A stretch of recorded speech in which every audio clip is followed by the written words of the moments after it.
నమస్కారం. మాగల్ఫ్ న్యూస్ కి స్వాగతం. ప్రతిరోజు 6 దేశాల తాజా వార్తలు మీకు అందించబడుతున్నాయి. దాదాపు 250 నక్షత్రాలను కలిగి ఉన్న ప్లియడ్స్ స్టార్ క్లస్టర్ ఖతార్ ఆకాశంలో కనిపించేసింది. గురువారం రాత్రి 7:30 నుంచి సూర్యోదయం వరకు ఇది ఆకాశంలో చంద్రుడికి దగ్గరగా కనిపించింది. ఖతార్ క్యాలెండర్ హౌస్ ప్రకారం ఈ ఖగోళ అద్భుతం నేరుగా కంటితో కూడా కనిపిస్తుంది. ముఖ్యంగా తూర్పు హరిజోన్ వైపు చూస్తే దీన్ని చూడొచ్చని పర్యావరణవేత్తలు తెలిపారు. చీకటి ప్రాంతాల నుంచి అయితే మరింత అద్భుతంగా కనిపిస్తుందన్నారు. ప్లియడ్స్ రాత్రి ఆకాశంలో ప్రకాశవంతమైన మరియు అత్యంత ప్రసిద్ధ స్టార్ క్లస్టర్లలో ఒకటి. టెలిస్కోప్ అవసరం లేకుండానే చంద్రుడు మరియు ప్లియడ్స్ అందమైన జతను చూసి ఆస్వాదించవచ్చని వెల్లడించారు.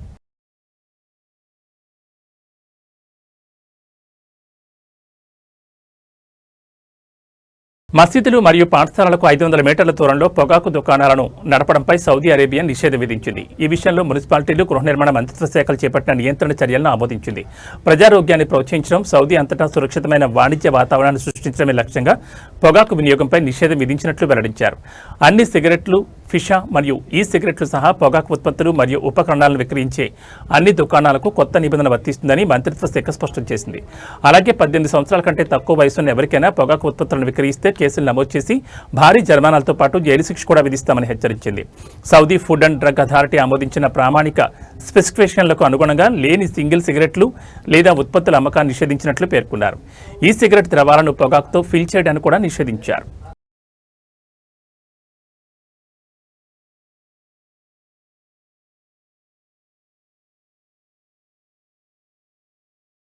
Big ticket the big win contest మరోసారి 4 భారతీయ, బంగ్లాదేశ్ ప్రవాసులను విజేతలుగా నిలిపింది. సిరీస్ 279 బిగ్ టికెట్ డ్రాలో విజేతలు 430 బిలియన్ దిర్హామ్స్ల మొత్తాన్ని కలిపి బహుమతికి అందుకున్నారు. భారత్ నుండి వచ్చిన రియాస్ పనయకాండియల్ 150 బిలియన్ దిర్హమ్స్ గెలుచుకున్నాడు. తన టికెట్ను ఆన్లైన్లో కొనుగోలు చేశాడు. గత 14 సంవత్సరాలుగా తన కుటుంబంతో షార్జాలో నివసిస్తున్న ముంబైకి చెందిన HR professional Sushant Robert 110 billion దిర్హాంలు గెలుచుకుని బిగ్ టికెట్ తాజా విజేతల్లో ఒకరుగా నిలిచాడు. గత 15 సంవత్సరాలుగా దుబాయ్లోని లోడింగ్ మరియు అన్లోడింగ్ పరిశ్రమలో పనిచేస్తున్న 35 ఏళ్ల బంగ్లాదేశ్ ప్రవాసి అలీం ఉద్దీన్ సోంజామియా 85 బిలియన్ దిర్హాంస్లు గెలుచుకున్నాడు. తన 10 మంది స్నేహితుల బృందంతో ప్రతి నెల బిగ్ టికెట్ ఎంట్రీలను కొనుగోలు చేస్తున్నట్టు తెలిపాడు. 2001 నుండి అల్ ఐన్లో నివసిస్తున్న 49 ఏళ్ల బంగ్లాదేశ్ హౌస్ డ్రైవర్ నజ్రుల్ ఇస్లాం ఫకీర్ అహ్మద్ 85 బిలియన్ల దిర్హాంలు విజేతగా నిలిచాడు.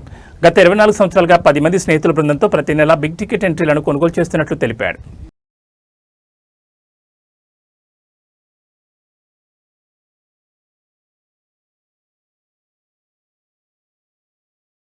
కువైట్లో భద్రతా దళాల కార్యాచరణను సమీక్షించారు. భద్రతా రంగాల అధిపతులతో అంతర్గత వ్యవహారాల మంత్రిత్వ శాఖ తాత్కాలిక under secretary major general Ali Al Advani సమావేశమయ్యారు. హాజరైన వారికి మొదటి ఉప ప్రధానమంత్రి మరియు అంతర్గత వ్యవహారాల మంత్రి షేక్ ఫహద్ యూసఫ్ సౌద్ అల్ సబా శుభాకాంక్షలు తెలియజేశారని అల్ అద్వానీ తెలిపారు. ఈ సందర్భంగా వివిధ భద్రతా రంగాల్లోని సిబ్బంది అంకితభావం మరియు నిరంతర పనిని ఆయన ప్రశంసించారు. అత్యవసర పరిస్థితులకు తగ్గట్లుగా క్షేత్రస్థాయిలో సంసిద్ధతను పెంచాలని ఆయన పిలుపునిచ్చారు. ఉద్యోగుల మధ్య సానుకూల పని వాతావరణాన్ని పెంపొందించడానికి ఓపెన్ డోర్ విధానాన్ని అమలు చేయడం గురించిన ప్రాముఖ్యతను యాక్టింగ్ అండర్ సెక్రటరీ అల్ అద్వానీ హైలైట్ చేశారు.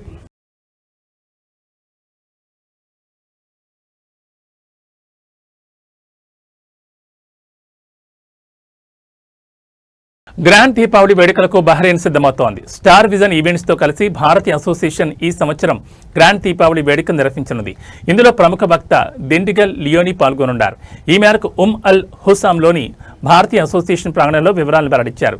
దీపావళి గాలా వేడుక అక్టోబర్ 17న సల్మాబాద్లోని గోల్డెన్ ఈగల్ క్లబ్ ఇండోర్ ఆడిటోరియంలో జరగనుందని అసోసియేషన్ అధ్యక్షుడు వల్లం బషీర్ వెల్లడించారు. ఈ సందర్భంగా సాహిత్య చర్చలు జరుగుతాయని తెలిపారు. నృత్య కళారత్న హన్సుల్ బృందం బహ్రెయిన్లో భారతీయ సంస్కృతిని చాటిచెప్పే ప్రదర్శన ఉంటుందని తెలిపారు. ఈ కార్యక్రమానికి అందరికీ ప్రవేశం ఉచితమని, ముందుగా వచ్చిన వారికి ముందుగా సీట్లు అందుబాటులో ఉంటాయని తెలిపారు.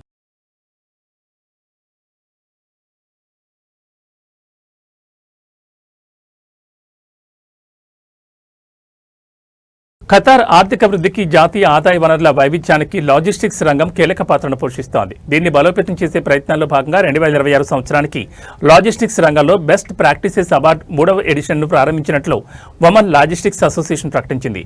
ఒమన్లో మౌలిక సదుపాయాలను అభివృద్ధి చేయడం, ఆధునిక ఉత్తమ పద్ధతులను స్వీకరించడం ద్వారా ప్రపంచ లాజిస్టిక్స్ హబ్గా ఒమన్ సామర్థ్యాన్ని మెరుగుపరచడం, ప్రాంతీయ మరియు ప్రపంచ స్థాయిలో పోటీతత్వాన్ని పెంచడం ఈ అవార్డు లక్ష్యమని పేర్కొంది.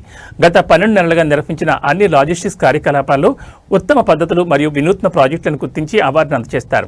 ఈ అవార్డును గోడౌన్లు, షిప్పింగ్ లైన్, నౌక ఏజెంట్లు, రవాణా, కస్టమ్స్ క్లియరెన్స్, పోర్ట్లు మరియు ఫ్రీ జోన్లు, గ్రౌండ్ హ్యాండ్లింగ్, సరుకు రవాణా, ఫార్వర్డింగ్ వంటి వివిధ లాజిస్టిక్ కార్యకలాపాలను కవర్ చేస్తుందని తెలిపారు. ఈ అవార్డులో 5 ప్రధానంగా womanisation, health and safety, net zero ఉద్గారాలు, నిరంతర అభివృద్ధి మరియు ఆవిష్కరణలు, వమాని ఉత్పత్తులు మరియు సేవలు అనే విభాగాల్లో అందించిన సేవలకు గాను ఎంపిక చేసి అందజేస్తారు. కంపెనీలు మరియు సంస్థలు అధికారిక వెబ్సైట్ www.logisticsbpa.com ద్వారా తమ వివరాలను నమోదు చేసుకోవచ్చని లాజిస్టిక్స్ అసోసియేషన్ తెలిపింది.